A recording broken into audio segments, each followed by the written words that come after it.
Кампањата 16 дена активизам против родово базирано насилство заврши, но останува прашањето што потоа. За подигнување на свеста кај жртвите на семејно насилство и препознавање на истото, потребно да се работи континуирано во текот на 365 дена, а не само 16 дена активизам.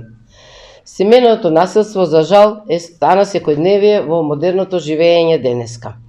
А Центарот за социјална работа, ако изврши споредба за добиените пријави од минатата година и оваа година, 2024 година, имаме зголемување на пријави, односно имаме 84 пријави, не сметајќи ги пријавите заведени како поплака до овој момент.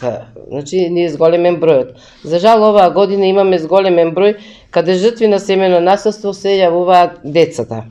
Но од друга страна е добро што е развиена свеста за препознавање на насилството врз децата од другите институции и зголемена е меѓуинституционалната соработка за надминување на овој проблем. Минатата година имавме 2 деца жртви на семејно насилство, додека годинава имаме 6 деца кои е пријавено жртва како жртви и за нив имаме поднесено како орган за старателство е Центарот, имаме поднесено предлог до Основен суд за изрекување на мерки за заштита кои што се изречени.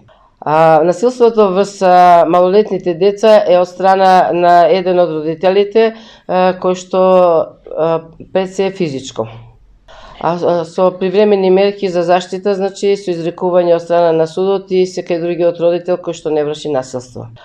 Не мора да се разведени, значи каде што имаме насилство не значи дека се само разведени родители, имаме каде што се во брак, имаме извршено е насилство врз дете. Тогаш врше надзор над вршење на родителско право на двајцата родители им доставуваме, значи вршиме надзор.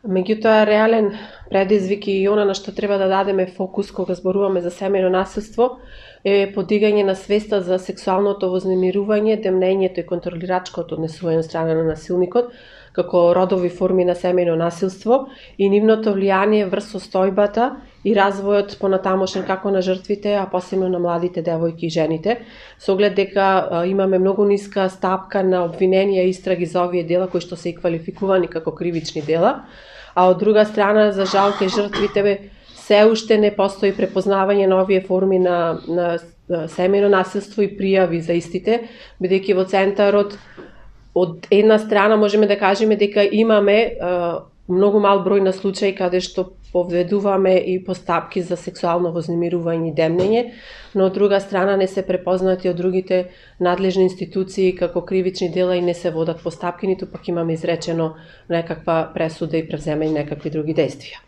Исто така ќе го нагласиме и фактот на многу мала примена на мерката, итната мерка отстранување од домот на насилникот, која што како итна мерка е во надлежност на другите институции, треба да биде изречена во рок од 12 часа од пријава на насилството и со тоа всушност се доведува во прашање состојбата и заштитата на жртвата и незината неизвестност, бидејќи наместо жртвата да биде заштитена, а од домот да биде отстранет оној кој што го врши насилството, ние превземаме мерки за заштита на жртвата и бараме начини, користејќи ги расположивите механизми, како не за да ја заштитиме и ја сместуваме дали во семејство на блиски роднини, пријатели или во шелтер центар. Прилеп како град се соочува со недостаток на шелтер центар, односно во нашиот град не постои шелтер центар каде што би можеле да ги сместиме жртвите на семејно насилство.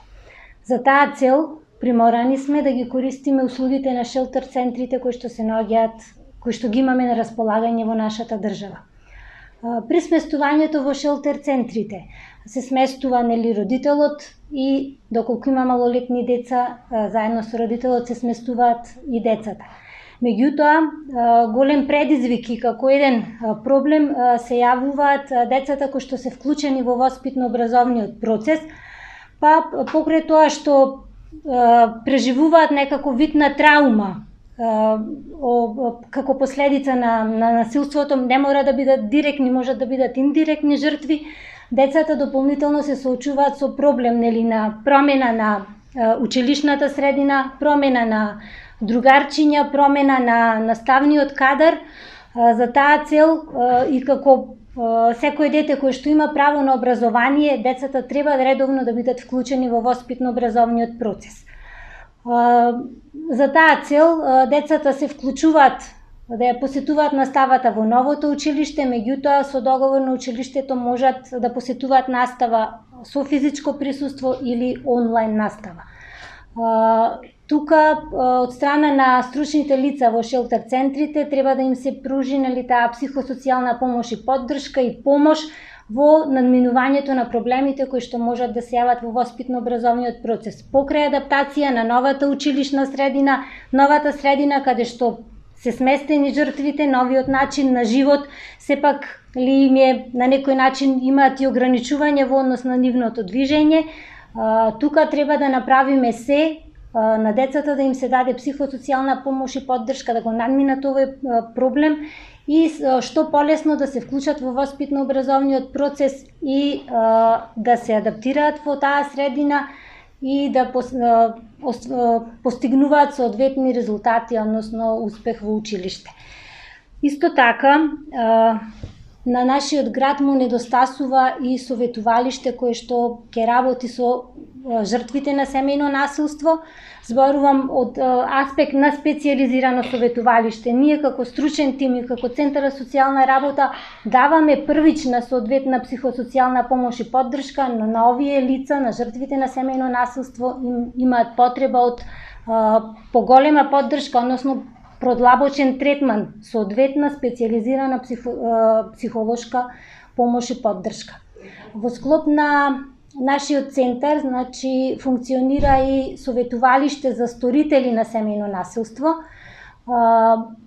Како ова советувалиште можат да го посетуваат сторителите кои што се задолжени како со судско решение каде што им е изречена покрај другите мерки, привремени мерки за заштита од семејно насилство, изречена им е и мерка задолжително посетување на советувалиште за сторители на семејно насилство. Траумите и сето она што го преживеале додека се охрабриле да го пријават семејното насилство и низ процесот на јакнење на жртвата и надминување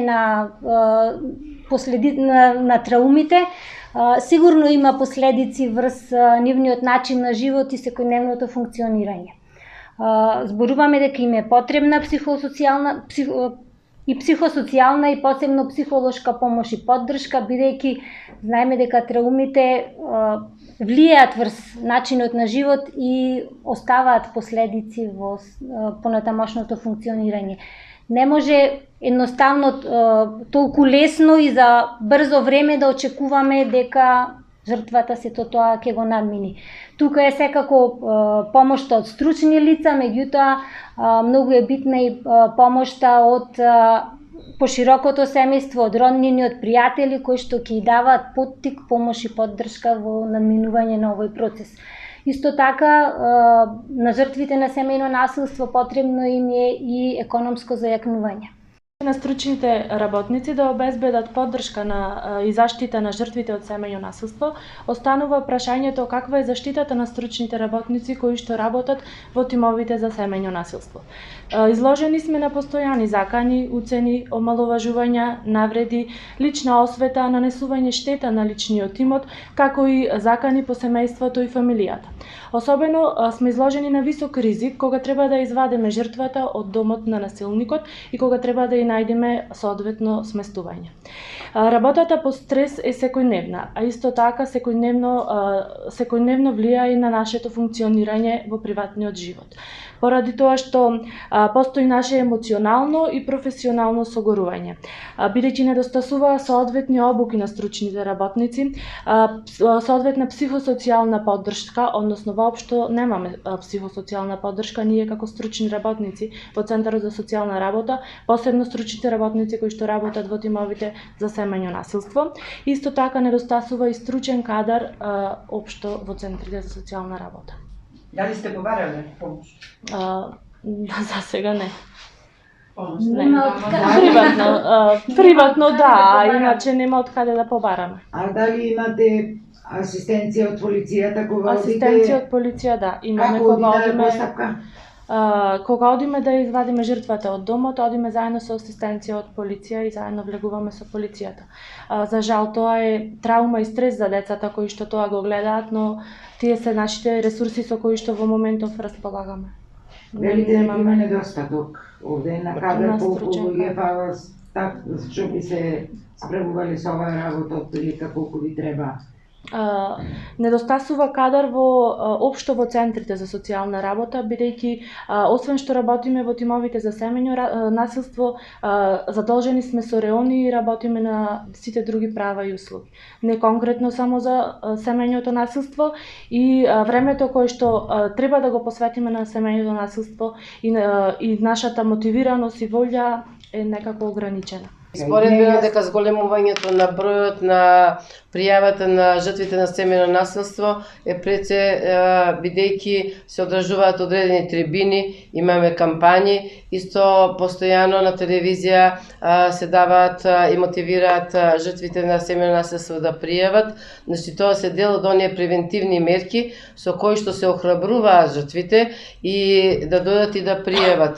Значи имаме исто така и флаери кои што се делат во Центарот за социјална работа, така да многу од жртвите се запознаени и дека има некој што стои зад нив кој што може да им помогне, значи најголема е довербата во институциите, така да имаме постојано зголемување на пријавите, а тоа е пред се за подигнување на свеста на жртвите дека треба да престанат да трпат насилство и дека треба да си побараат помош која што ние и другите институции ќе им ја пружиме. Значи најчесто пријавите се во Центарот за социјална работа или во полиција. Во семејството, зависност од сторителот на семејното насилство, ги спречува жртвите да пријават и да се охрабрат на тој чин на пријавување на насилството, прекинување на таа насилна врска или прекинување на таа брачна или вонбрачна заедница.